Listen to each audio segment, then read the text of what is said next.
go'zal edi. Orzulari esa osmon qadar bo'lgan. Tadbirkor bo'lishni orzu qilardi. Maktabda ham a'lo baholarga o'qigan, hatto bir safar 4 baho olgani uchun tuni bilan yig'lab chiqqandi. Orzu havas bilan oila qurdi.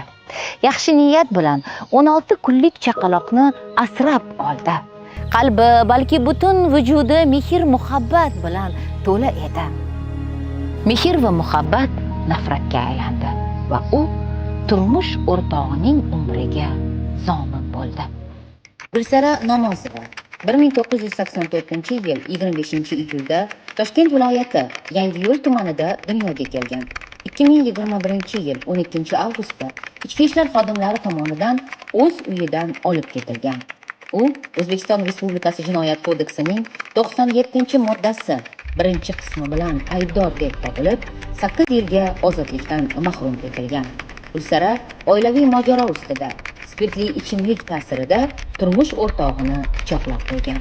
Avvaliga Ichki ishlar vazirligi huzuridagi Jazoni ijro etish departamentining 21-son ayollar koloniyasida, hozirda esa Jazoni ijro etish departamentining 1-mintaqaviy hududi 42-son manzil koloniyasida muddatini o'tyapti.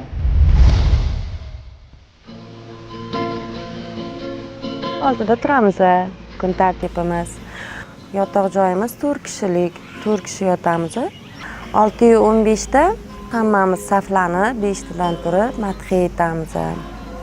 Keyin madhiya aytganimizdan keyin bir 3-4 xil fiziyoterapia qilinadi. Badan tarbiya qilinadi. Keyin undan keyin teritoriya tozalashga sipirib, tozalab, keyin hammamiz nonushtaga nonushta qilib, keyin ishimizga ketamiz.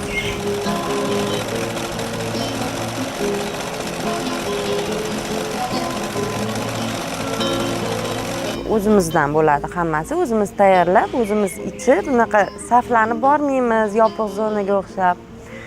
O'sha o'zimiz tayyorlagan narsani o'zimiz yeb, choy ichib, keyin ishimizga ketamiz. Shtabda ishlayman. Vaqtliroq chiroyli qilib qo'ysam, tozalab qo'ysam, xodimlar toza joyga yursinlar, toza joyda nima qilsinlar deyman-da. Tozaligimga qarayman. Tozalik ishlar bilaman shtabda. Hozirgi paytda. Tushlikka chiqamiz, 1 soat tushlik. Tushlik nechidan nechigacha beriladi? Soat 1dan 2gacha shunaqa 1 soat borib tushligimizni qilib, bemalol dam olib, choy ichib kelamiz.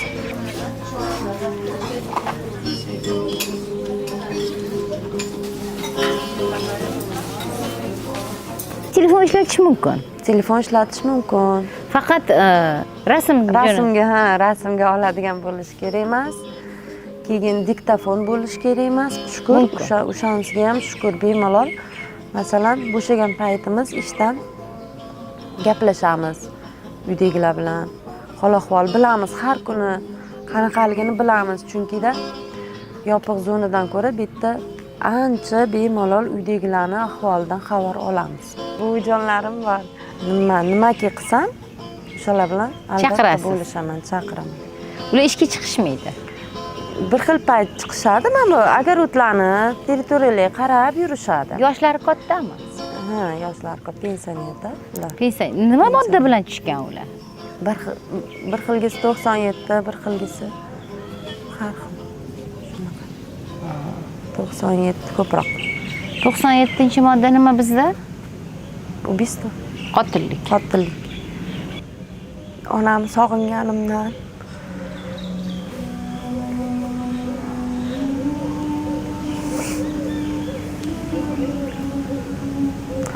onamni qarovsiz qoldirganimga shunga yordam beraman. Ham bularning orqasidan hech kim kelmaydi, hech kimi yo'q. Buvijonlarning orqasidan. Buvijonlarning orqasidan hech kim kelmaydi. O'shanga ham rahmim keladi. Unaqa joyda ko'pchilikni ko'rar ekansiz. Kim qanaqa, kim orqasidan kim keladi. Kelmasa bitta hech kim emas ekansiz. Nimaki bo'lgan taqdirda ham qamoqxonadaman. ko'zim ochildi. Men ko'chada paytimda unaqa yordam berishga qiziqmasdim unaqa. Haligi masalan oyimga qarardim, oyimga mehr bilan qarardim, keyin erim qamoqdan chiqqandan keyin oyimga umuman qaramay qo'ydim-da. Oyimni ham e'tibor qilmadim, boqib olgan o'g'limni ham e'tiborga olmadim. O'g'limni ham oyimni oldiga tashlab qo'ydim. Qiynab qo'ydim ularni. Qamalib, lekin to'g'risini aytsam ko'zim ochildi. Xayolimda o'g'lim bilan aylangani ketyapmiz. Yokida o'g'lim soldat bo'laman deb orzu qilganda, xudo xolasa katta bo'lsam, qo'limni tuzatsangiz ayajon, meni soldatlar oldiga olib borasiz. O'sha meni niyatim bor edi. Xudo xolasa 15 yosh bo'lsin o'g'lim. Keyin xizmat qilishadi-ku. O'sha yerga olib borib aylantirib kelaman. Nima bo'lgan taqdirda ham deb niyat qilgandim. Xudo xolasa mana 15 yoshim dekabrda 15 yosh bo'ladi. 15 yoshim bo'ldi. Xudo xolasa niyatiga yetkazaman shu bolam. Olib boraman shu soldatlar xizmat qilayotgan joyiga. Xudo xolasa.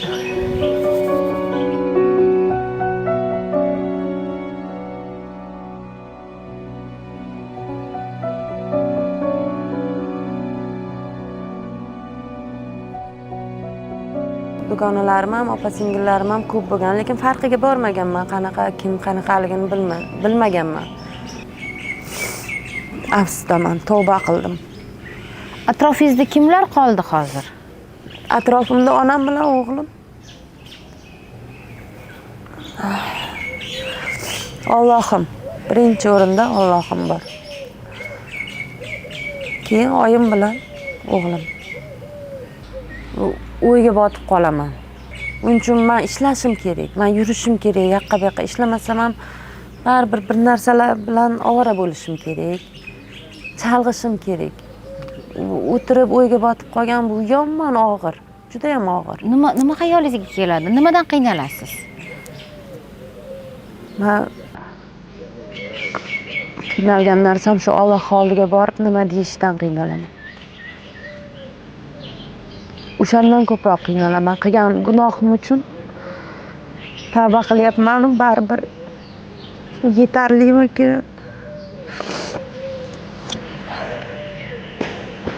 Shundan qiynalaman.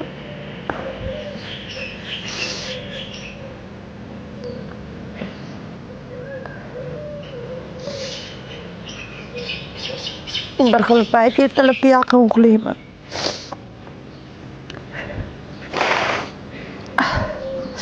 Men e'tibor berdim, 97lar ko'pi uxlamas ekan. Chunki o'zim ham shunaqaman. Biz uxlamaymiz. Biz 1 soat, 2 soat uxlasak bo'ldi. Shunaqa bo'lib qolganman. Uyqusizlik juda qiynaydi.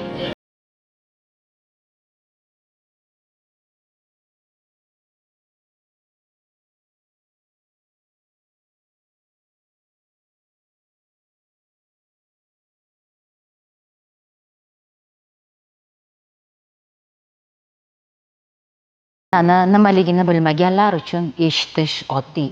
Uning ortida yillar, orzular, yoshlik, balki umrbodlik vijdon azobi ham bor. 97-modda bilan qamalgan ayollar bilan gaplashsangiz, ota-onalarga qayta murojaat qilgingiz keladi.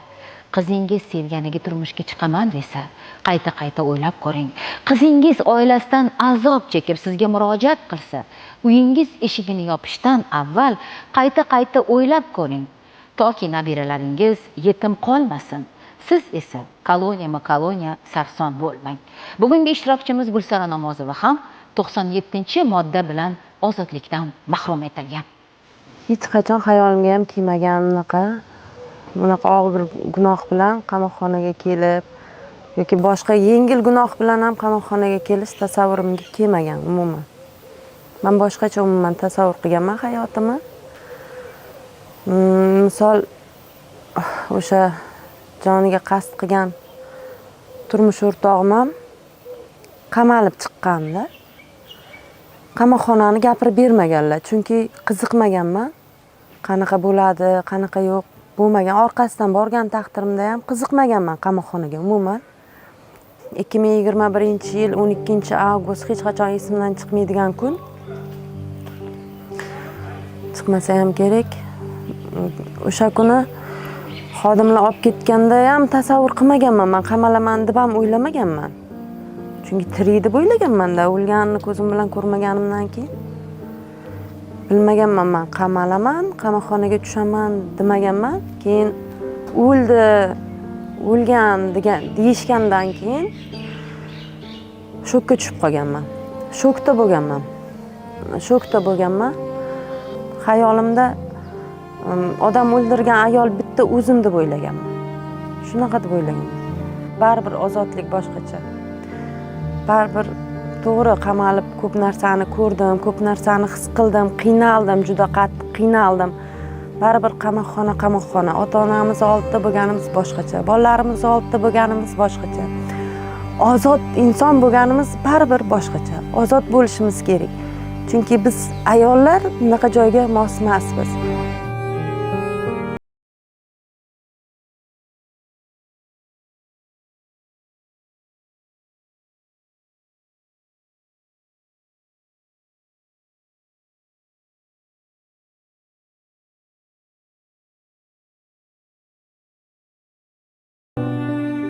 Mahkum va mahkumalar shaharchasi. Bu manzil koloniya. Bu yerlarda bir xil taomlanishmaydi, bir xil kiyinishmaydi. Har kim o'z nonushtasi, tushlik ovqati va kechki taomi uchun mehnat qilib pul topishi shart. Jonli pulni qo'lda ushlash mumkin. Ammo tartib, intizom qat'iy. Belgilangan joylarda mehnatga layoqatlilar ishlaydi va kechki 18:00 da yana manzil koloniyada bo'lishlari shart. 2022-yil 26-fevral kuni 21-sonlik yopiq zonada o'sha yerga tushganman. U yerda nima ish qildingiz? O'ta tikuvchilik sexiga joylashdim boshida borganimda. Tikuvchilik sexidan keyin kraska shotka o'shanaqa yasadik biz. Undan keyin zavxoz bo'lib ishladim. Shu bilan surogim ham tugab qoldi. Keyin manzil koloniyaga 2024-20-mayda keldim. 20-mayda bu yoqqa keldim. Bu yerda огородlarni sog'inganim uchun boshlanishiga огородga chiqib ishladim. Men o'zim qiziqardim. Shu bilan meni shtabga ishga olishdi. Allohga shukr, hozirgacha o'sha yerda ishlayman. Hozir bu yerda bo'lmaganingizda ozodlikda nima qilayotgan bo'lardingiz? Balki magazin ochgan bo'lardim. Niyatim bor edi. Ozodlikda? Pishiriq o'zim pishirib, o'zim magazin to'ldirib, o'sha pishiriq magazin, 4 magazin qilmoqchi edim. Qiziqaman 4ga, o'zim pishirishni bilaman, shirinliklar pishirishni bilaman. Bu yerda plastik karta yo'q, jonli pul qo'limizga tushadi. Mumkin bu yerda jonli pul ishlatish mumkin. Bu yerda mumkin. O'zimizni kiyimimizda yurishimiz mumkin. Ro'mol albatta o'rash kerak. Yopiq kiyinib, ro'mol albatta o'rashimiz kerak. Yaqinda birinchi maoshim, halol topgan pulim, o'zim xursand bo'lib ketdim. Qamalib birinchi marta shunaqa pul olishim. 1,85 million pul oldim. Endi xudo xolasa inshaalloh o'g'limni kutib turibman. Sovg'a qilmoqchiman. 1-sentabrga. Xafa bo'laman. O'g'limni eslasam xafa bo'laman. Invalid. Qara olmadim. Tuzata olmadim. Xafa bo'laman uni eslasam. O'zimni kechirmayman. Eng katta orzuyim oyim bilan o'g'limni oyoqqa turg'izish. Onam oyoqlari og'rib qolgan. Meni o'sha suddan oxirgi marta sudimda oyim insult bo'lib qolganlar. Baribir nima bo'lgan taqdirda ham hamma har ish Allohdan deymiz-ku. Endi harakat qilishimiz kerak o'zimiz. Xudo xohlasa chiqqanimdan keyin oyim bilan o'g'limni oyoqqa turg'izaman. Qo'limdan kelgancha yordam beraman.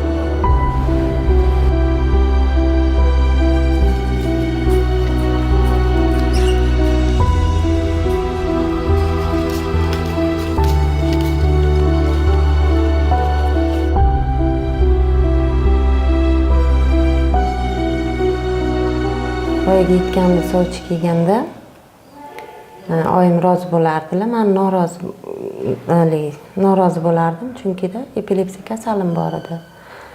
Sovchilar bilmasdi buni oyim orqali, lekin men orqali bilishardi. Men aytardim, lekin norozi bo'lib ketishardi. Turmushga chiqa olmaganman xullas. Moskvaga ketganman. Moskvada aka-ukalarim bor. O'sha yerda yashab yurganda Galimov Rustam bilan tanishib qolganman. Turmush o'rtog'i. Turmush o'rtog'im bilan tanishib qolganman.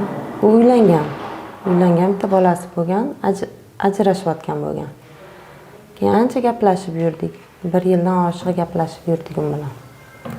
Do'st sifatida gaplashib yurdik va ajrashgandan keyin taklif bo'ldi. Men kasalim borligini aytdim, rozi bo'ldilar. Rozi bo'lganlaridan keyin men ham rozi bo'ldim. Biz turmush qurdik. Aka-ukalarim, o'sha yerda opalarim hammasi guvoh bo'ldi bizga. Turmush qurdik Shoda, Moskvada. U yerda yashab yurganimizdan keyin O'zbekistonga qaytadigan bo'ldilar. Aniq eslay olmayman, qishda edi. Qamalganlarini eshitdim-da. 10 yilga 97 bilan qamalib ketgan ekanlar. 97-modda bilan. 97-modda bilan qamalib ketganlar. Men Nima voqea? u payt bilmasdim bunaqa moddalarni. Keyin o'rtog'ini o'ldirib qo'yibdi, qamalibdi deb gap borgan menga Moskvaga. Kelganman, yetib kelganman. Mana shunaqa ishlar bo'pti, o'rtog'ini o'ldirib qo'yibdi degan. Keyin bora olmadim. Yonlariga bilmadim, qatga tushgan.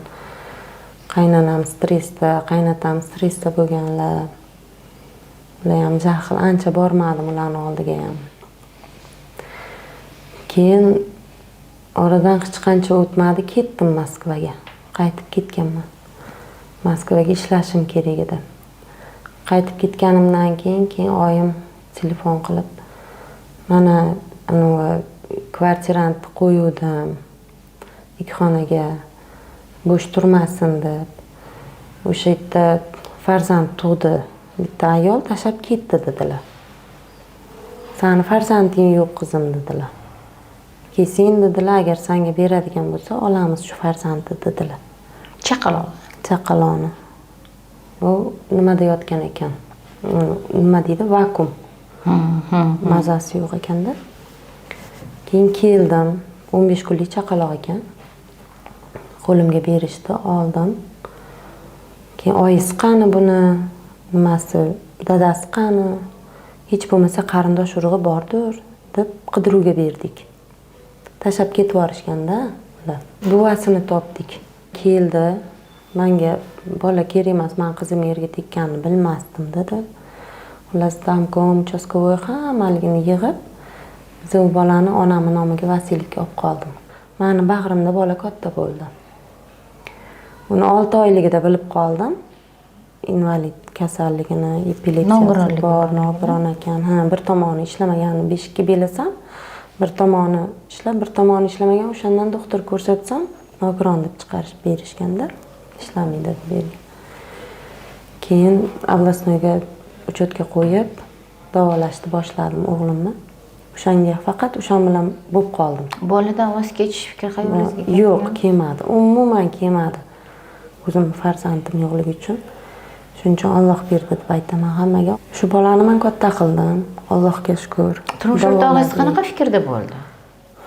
Ularning oldiga bir marta bordim, Navoiyda o'tirganlar. Norozi bo'lganlar. Norozi bo'lganlar, yo bolani olib qolasan yoki meni deysan deganlar.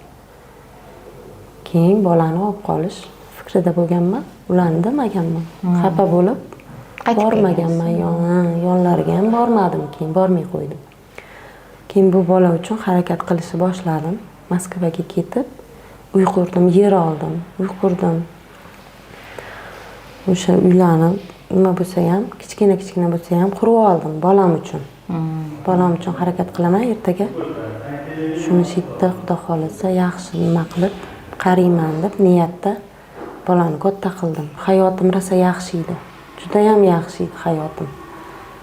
Keyin 2009 chiqdilar, 9 yoshida o'g'lim. Chiqdilar. Yo'q, boshida yaxshi yashadilar. Nazoratda paytida militsiyalar nazorat qilib ketardi. Juda ham mehribon, juda ham yaxshi yashadik. Men yomon demayman Xushayni. 10 yil qamoqda o'tirib, ular yolg'izlikkami, qandaydir o'rganib qolgan ekanlik, rashkchi bo'lib ketgan ekanlar. Oyimdan ham, o'g'limdan ham qizg'anurdilar. Qizg'anurdilar. Yashamaysan, kelmasin, ular bilan yashamaysan, ular bilan yashasangmi, ketavering deb ham urush janjal chiqaverdi-da. Qizg'anib, men yo o'g'limga, yo bularga mehr bera olmadim. Bir xil beraman deb harakat qilsam, o'xshamadi-da. Men yo'q, magazinga chiqib ketaman ertalab qatiqqa, bu narsaga, nonga chiqib ketganimda o'g'limga ziyon yetkazib qo'yar ekan, urib qo'yar ekan, tapchkasini otar ekan. Keyin arqonni ko'rsatgan ekan bir marta. Agar oyingga yetsang, men shu arqonga osib qo'yaman degan ekanlar. Uni men bilmaganman. Men bu voqeadan keyin o'g'lim hammasini aytib berdilar-da. Bu bir marta aytgan menga, tapchkasini otdi menga deganda, men sen bilan yashamayman. Keta qol, boshqaga uylan, bor. Ham farzandli bo'lasan.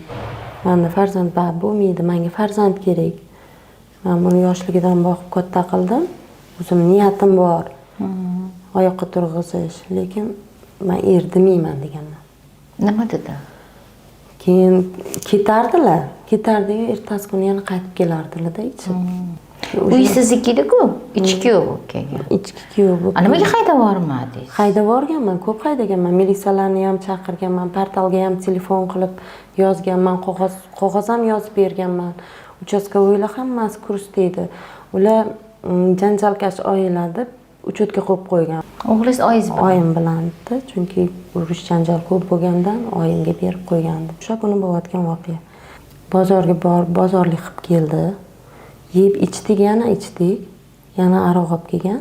Siz ham ichdingiz? Ha, men ham ichdim. Ichdim qo'shilib. Keyin qasam ichdi menga. Qasam ichganini rosa yomon ko'raman. Qasam ichuvdi, haydab bordim men uni uydan. Hozir dedim, militsiyani chaqiraman dedim, yaqinda qamoqdan chiqqansan dedim. Yana qamalasan dedim. Qamatvoraman endi bu safar dedim. Yonida pichoq chalib yurardi, kichkina pichoqcha. O'shani chiqardi dedi, seni ham o'ldiraman, o'zimni ham o'ldiraman dedi. Birinchi seni o'ldiraman dedi, keyin o'zimni o'ldiraman dedi. Bo'pti, mayli o'ldira qol dedim. Da telefonimni olib tualetga qarab yugurib ketdim. Da chaqirdim, tez kelinglar, meni o'ldirib qo'yadi hozir bu deb chaqirdim. Chaqirdim. Ular kelib olib ketdi bularni-da. Boshqa qaytarib olib kelmaymiz deyishdi. Uchastkovoylar olib ketgandan keyin qaytib kelmas ekan deb, men tezroq keta qolay deb tez kirganman-da, kiyimimni almashtirib chiqib o'sha oshxonaga kirganman. Oshxonada shishalarni yig'ishtirayotganimda stol ustida pichoq turgan bo'lgan. Sochimdan tortib ketganda, orqamdan kelib sochimdan tortib ketganda hali pichog'i olib, sudragan joyigacha bordim, divanga, spalniga. O'shda zo'rlamoqchi bo'ldilar-da meni. Keyin aylanasiga tortib yuborganman pichoqni. Aylanasiga tortib yuborganman-da pichoqni. Keyin bilmayman, qornini ushladimi, qatinidir ushladi, lekin pichoq qon yo'q edi-da. Qornini ushlab chiqib ketdilar. Keyin 102 ga telefon qildim. Shunda dedim, hozir jo'nataman dedi. Keyin ular kelishdimi, buni topa olmadi. Hech qayerda yo'q, hamma joyda qarashdi, ko'chalarni qarashdi, buyoqlarni qarashdi. Ularni topa olmadi. Pichoq qo'limda, hali pichoqni qo'ymaganman. Esimda hamma narsa, hali pichoq qo'ymaganman. U pichoqqa qaraganman, qon yo'q, ko'nglim xotirjam bo'lganda. Akasi u pastelga tushgan ekan qoni. Yumaloq pastelda qon bo'lgan ekan. Men unga qaramaganman-da. Keyin topishmagan, ketishdi militsiyalar. Ketgandan keyin yarim soatdan keyin men hovliga sigaret chakani chiqdim. Ichdimda stakanga aroq qo'yib. Ichib yarim soat, to'shna bilaman, yarim soat. To'g'rida oydin nuri tushib turadi, kiram pastda edi u payt. Pastda yotibdilar-da, duo cho'zilib. Voy, ketdi dedim. Bu suv ichib uxlab qolgan dedim. Lekin yoniga yaqinlashmadim. umuman yoniga qadam bosmadim. Chunki hozir uyg'otib yuborsam, u meni yana uradi. Yana janjal bo'ladi. Yana uxlab qolibdi, hozir militsiyaga aytaman. Billa borib, o'zim uyga tashlab kelaman deb telefon qilganman. Telefon qilganmanda o'lib yotibdi deganman. Qarang, rostdan o'lib qolgan ekan. Men shunaqa deganman. Doktor bilan uchastkovoy soat 1:30dami kirib kelishdi. Keyin turg'izinglar, olib ketinglar uni dedim. Keyin biz doktor aytdi, bizni kasal emas, o'libdi dedi. O'ldirib qo'yibdi dedi. Qon-ku dedi. Qo'limga narishni taqib olib chiqib ketishdi. Sog'indingizmi? Rosa sog'indim. Qancha bo'ldi ko'rmaganingizga uyingiz? Bozorlarimiz 2021-yildan beri ko'rmayman. 16-da olib kelishgan Toshturmaga meni. Endi 12-13 sutka olib borishardi. Unda Yangiyo'lda ko'rardim. Nafratlanardim. Nimadan? O'zimdan. O'zimdan nafratlanardim. Qanday Yangiyo'lga kelaman, qanday qadam bosaman dedim. Lekin hozir borgim keladi. Yangiyo'lga? Borgim keladi, ko'rgim keladi. Nimani sog'indingiz Yangiyo'lda? Bozorlarda aylanib yurardik biz. O'g'lim bilan oyimni olib chiqardim bir. O'sha aylanib yurardik, bizni parkimiz. Kichkina bo'lsa ham, lekin chiroyli edi, ixchamgina edi, biz borardik. Sog'indim bilasan. Shukrlar. Biz sizga Yangiyo'l ko'chalaridan, uyingizdan salom olib keldik. Hozir sizga ko'rsatamiz. Salomatlik.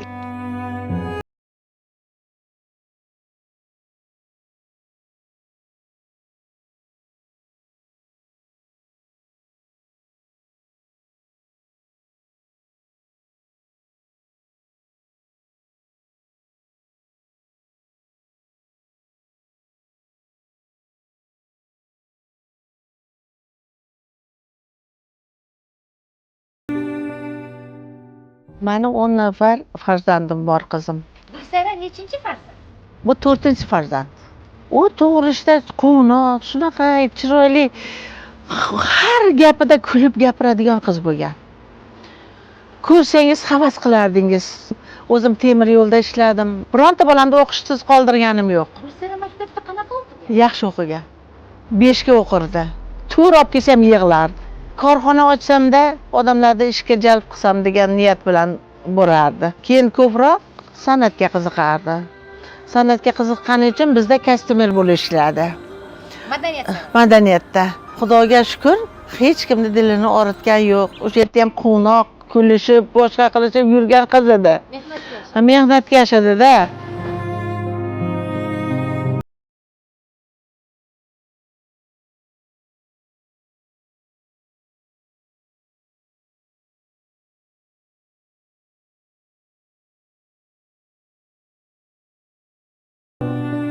O'zlarning hayotiga bolasi yo'qligidan men o'zimga haligi vasiylikka olib, men bolani eshigimizni tagiga tashlab ketgandan keyin vasiylik qilish kerak ekan, men o'zim oldim vasiylikka. Vasiylikka olib, men aytdim, mana shu bolani sen boqasan, boshini silasang, Xudo senga farzand beradi degan maqsad bilan bu qizimga berganman buni. O'sha paytda buni haligi dag'asi yo'q edi, zakisi yo'q edi. Mani xo'jayinimning zakisim bor edi. Qonuniy qiladigan bo'lsangiz o'zingizga olasiz dedilar. Siz olasiz dedilar, qizingizga berasiz boqaveradi dedi. 5 yoshga kirgandan keyin bilindi. Qo'li qiyshayib ketdi, birdaniga miyasi ishlamay qoldi. Oyog'i 5 sm kalta ekan, o'ng oyog'i. 5 sm kalta ekan, nogiron ekan. Nogiron bo'lsa ham tashamaysan dedim. Boqasan dedim. Ko'zlarini mo'ltillatib senga qarab turibdi bolam dedim. Nima uchun tashar ekansan dedim. Sen boqmasang men boqib olaman dedim. Yo'q, o'zim boqib olaman dedi. Nogiron bo'ladimi, boshqa bo'ladimi? Shu bolani katta qilaman. Orqasidan bersa, bo'lmasa shu bilan o'tib ketaman dedi.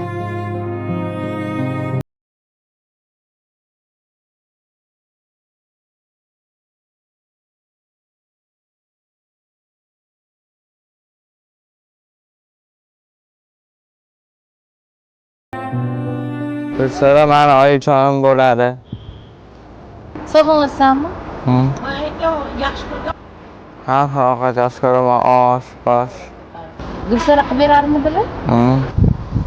Sen kim bo'lishni orzu qilasan bola? Harbiy bo'lishni orzu qilgandim. Harbiy o'qishga kirgizmoqchi edilar.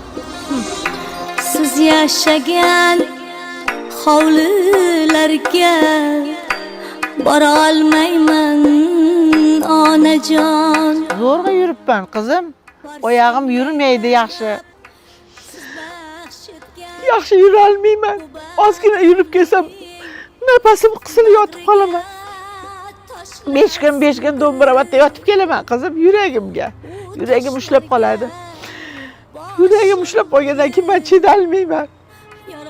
Mana bolani qayerga tashlab ketishimni bilmayman. Tulpor belida egar, belida egar. Shamol, shamol, shamol, shamol, dovdan egar, dovdan egar. Yuragim, men sizni sog'indim. Tezroq keling, men sizni o'ylayapman. Boshimga tegar, boshimga tegar. Qirg'iy qanotin siz birga aylanamiz. Kiradi. Shularga kirasiz, shuni aytmoqchi edim. Shularga kiradi, birga o'tgan bo'lamiz. Hisoblab, yaqinda ham ko'rdilar. Dunyodagi eng yaqin odamim ayam.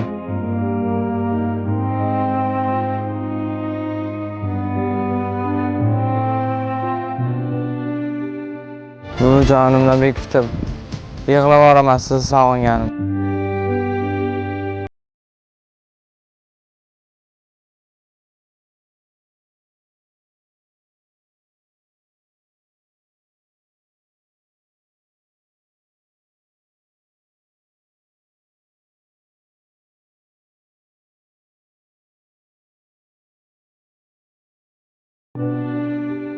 Bolajonim.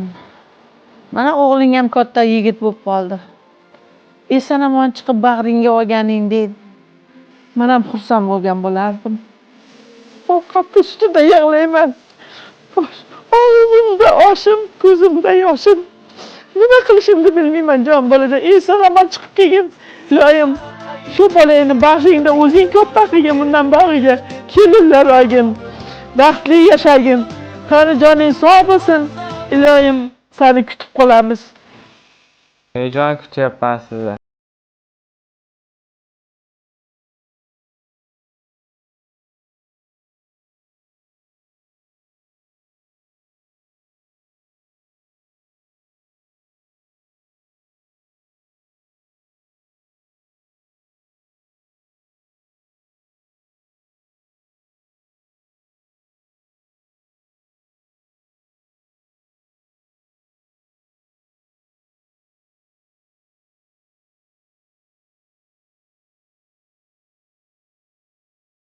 Chiroyli o'g'lingiz bor ekan. Chiroyli. Yaxshi ko'raman, zor ketdim. O'g'lingiz bilan oyingizga nima degan bo'lardingiz Gulsara? Bolajonim, meni kechiringlar. Qiynab qo'ydim. Yuzinglarni yerga qaratdim.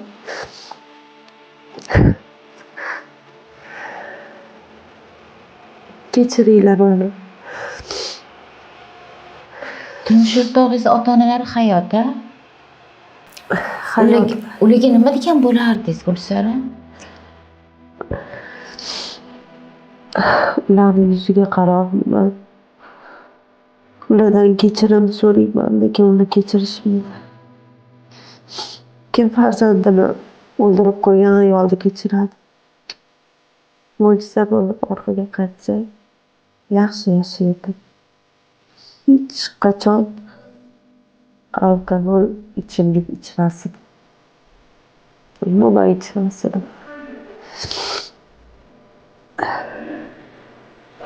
Sizga yana bitta syurprizimiz bor. Gulsara. Xohlaysiz? Ko'rish. Xo'p.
azob bo'lib chiqsa, qoch, tezroq qoch, uzoqqa qoch, bahslashma.